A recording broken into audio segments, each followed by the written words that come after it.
After the deadly attacks on two military facilities in Tennessee last week, Congress moving quickly on legislation to protect recruiting centers. Two lawmakers introduced a bill on Tuesday that would allow military recruiters to carry guns. Joining me now is the co-author of one of those bills, Republican Senator from Montana, Steve Daines. Senator, thanks so much for being here.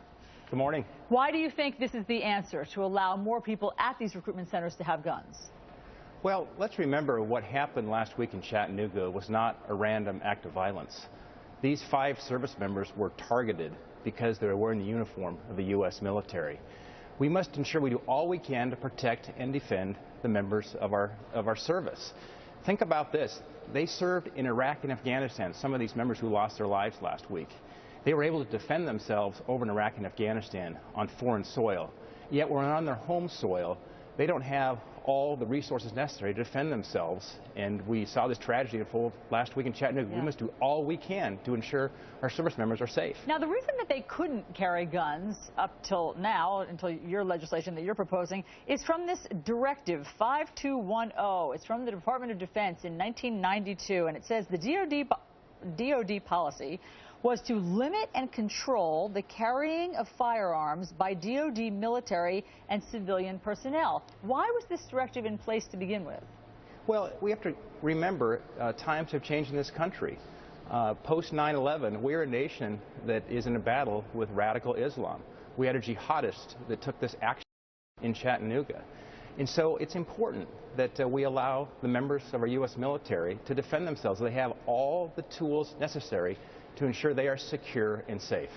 Senator, not everyone agrees with you. Obviously, not everyone thinks that more guns at recruitment centers are the answer. But one place where guns might be able to be stopped is at the point of purchase. And we know from this gunman that he is believed to have had mental health issues, yet he was able to buy 3 different weapons, one of them online, on the internet. Do you believe there should be more legislation stopping the sale of guns online?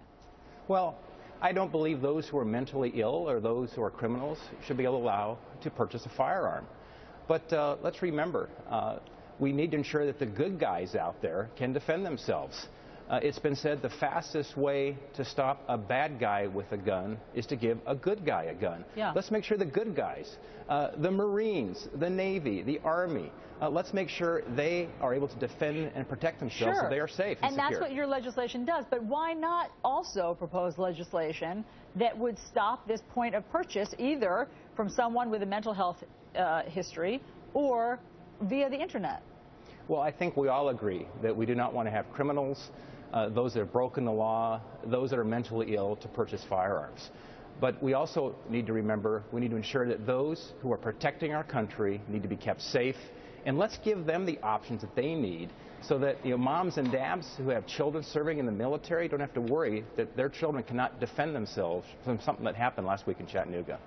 I think that the point is that there's a report out just this morning. It's from the Washington Post and Navy Times that there was someone with a gun inside that recruitment center. There was a commanding officer who had his own personal firearm, and it is believed that he was able to shoot at the gunman. Until the autopsy, as we understand it, is done, or further investigation, they won't be able to tell whose bullet actually killed the gunman. But I think the point is that in the heat of the moment, it's sometimes hard, even for trained professionals, to fire the right shot. So that doesn't always stop someone in their tracks. Yeah, what we're trying to do, though, is make sure that our men and women who serve in the military have all the tools necessary to protect and defend themselves. Remember, this was a gun-free zone. There were signs that said it was a gun-free zone. These are very, very soft targets that somebody who has premeditated an attack like this knows they're going to go into a gun-free zone. So let's just ensure that the men and women who serve in the U.S. military have all the tools that they need to protect and defend themselves. Let's keep our military safe. Senator, on a very different note, we're asking the senators who come on today about presidential politics. How closely are you following the election, and what are your thoughts on what's going on with Donald Trump and the other GOP contenders? Yeah, well, I'll tell you, I am not running for president of the United States. I think about half the U.S. Senate seems to be. That's right. So here's breaking news. I'm not running. But it's very interesting, and we've got a lot of great folks running for president. It's a very, very important election.